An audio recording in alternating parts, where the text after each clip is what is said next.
Welcome to Tech Smarter. My name is Abby Ritchie. I'm the tech guru here at the Smarter Service. And today's episode is very special. First off, it's sponsored by Leading Age Arizona. Second is that Tech Smarter is a production of the Smarter Service. I want to go ahead and immediately bring my guest on today. We have Mary Furlong joining us.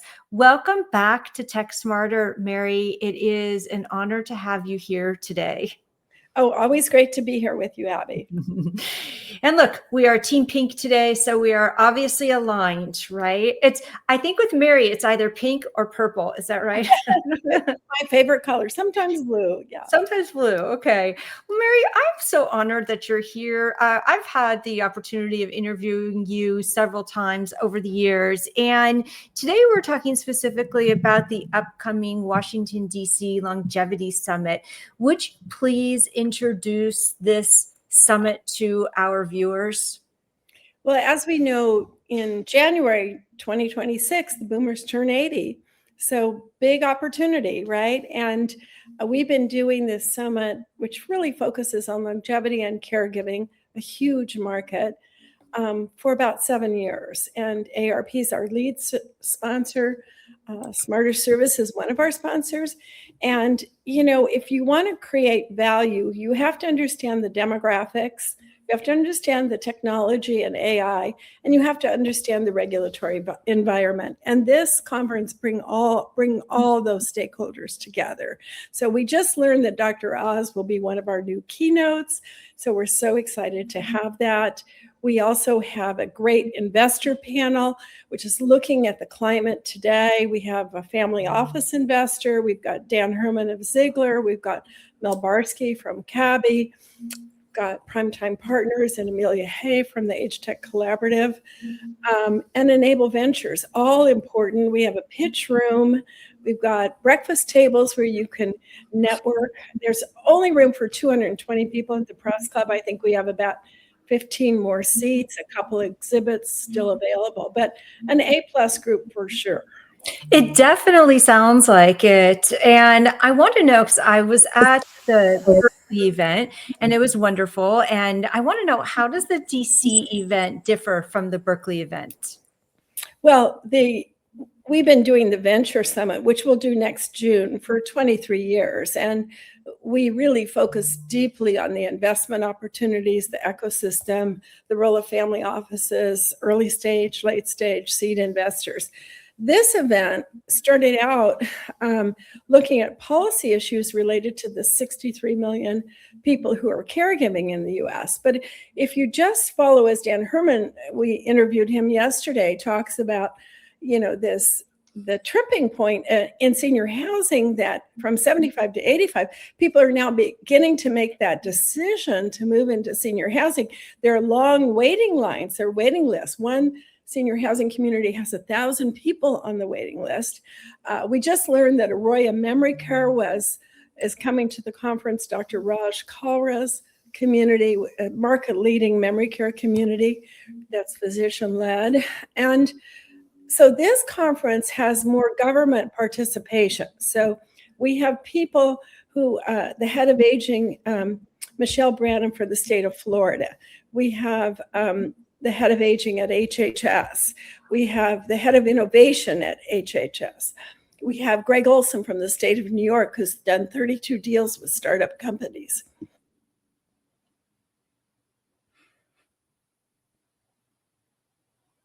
This focuses a little more on the regulatory environment, how to work with universities, how to work with state governments, and the policy changes. So Richard Louis doing a great session about the regulatory environment and what are the new codes. We're going to have a list of the reimbursement codes for entrepreneurs.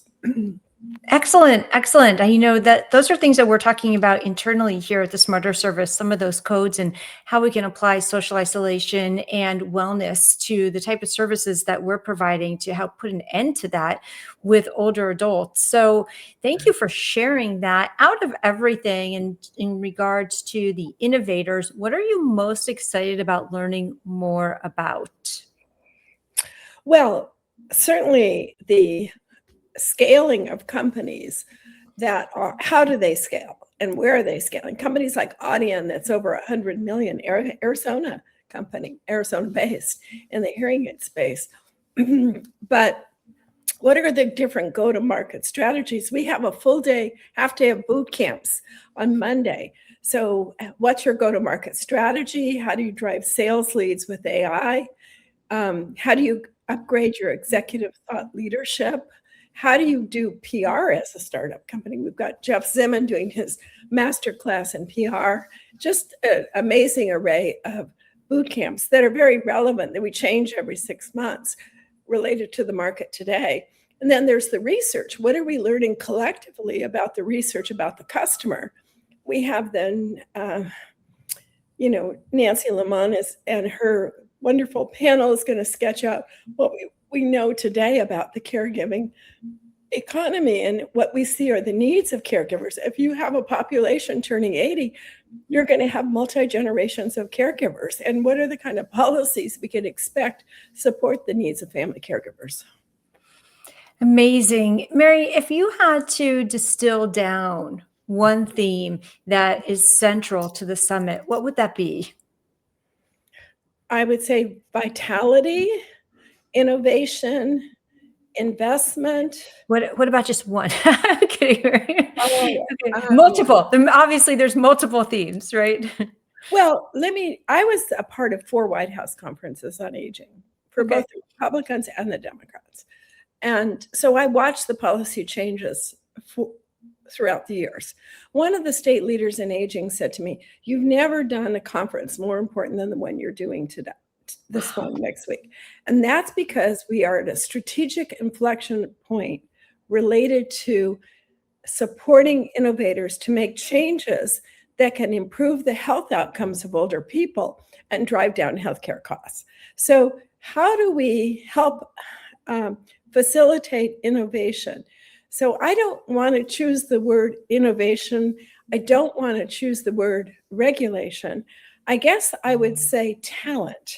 And the reason I say this conference is an orchestra of talent, of people who have seen the needs at the local level, inside senior housing, inside home care.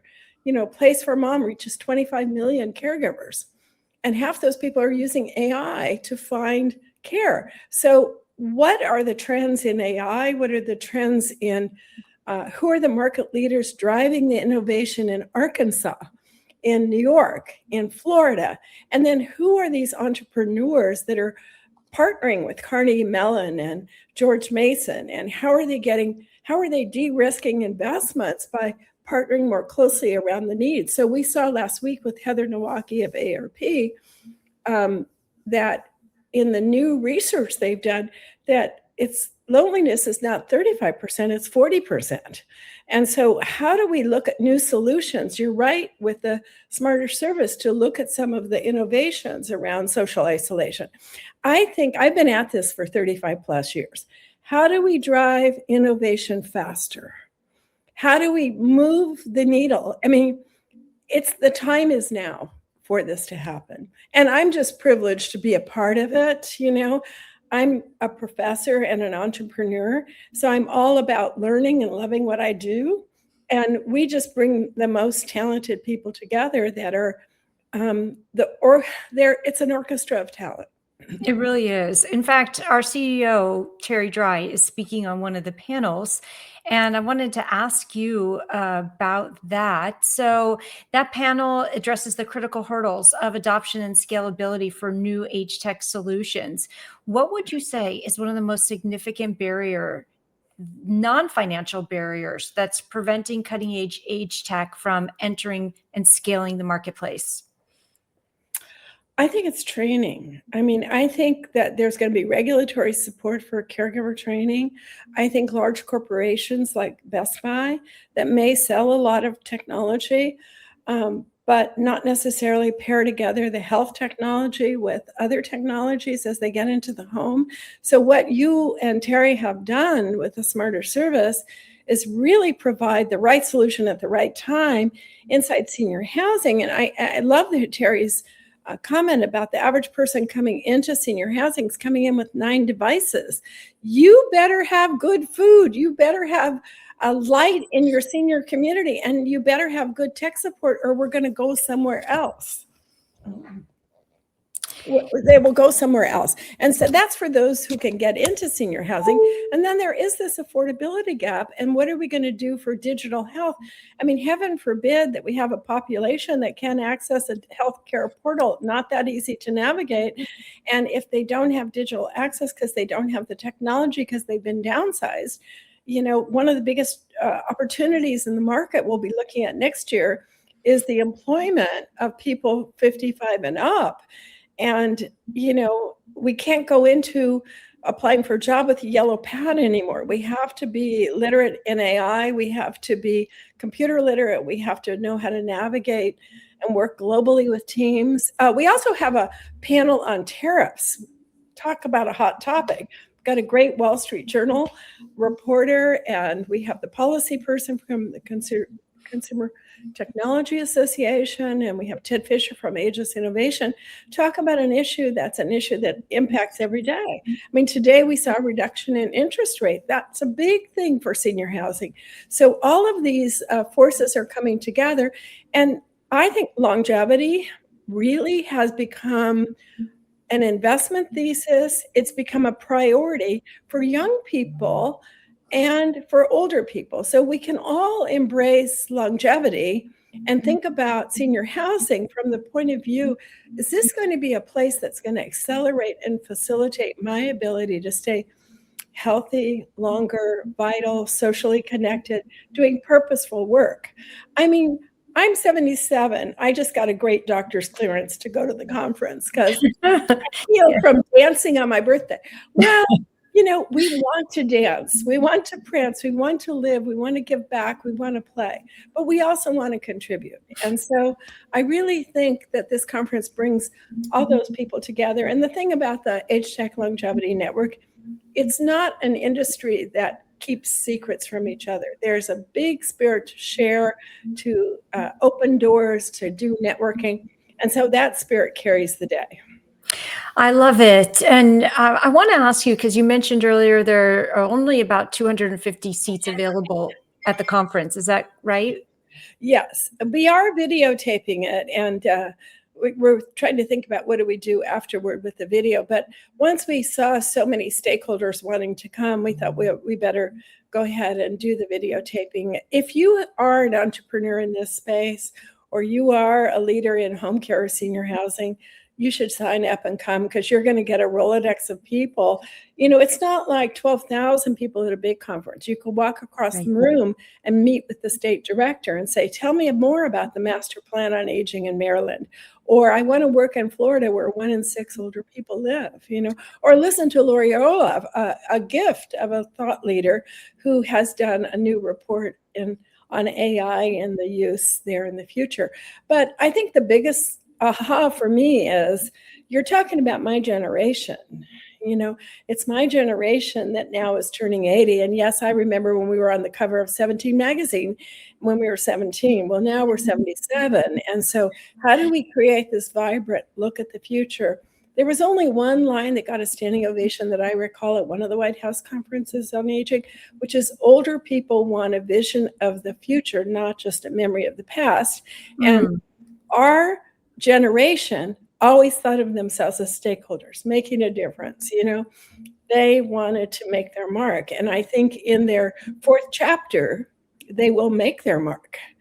Watch out for more news about the 4th chapter in the year to come. But I really do think you've got a powerhouse group of people coming who want to see a new vision of aging, not just in the US, in Dubai, in Singapore, in Japan, in Korea. In June, we'll focus a little more on global investment in the marketplace. And so now you see longevity as a strand in many, many conferences. But I even heard someone mention the other day, Maddie Dykewell, what if we had a K-12 curriculum that dealt with aging? So how many people, I started this field in building communities because I was inspired by my grandmother. And now that I'm a grandmother, what is that mark going to look like? Yeah.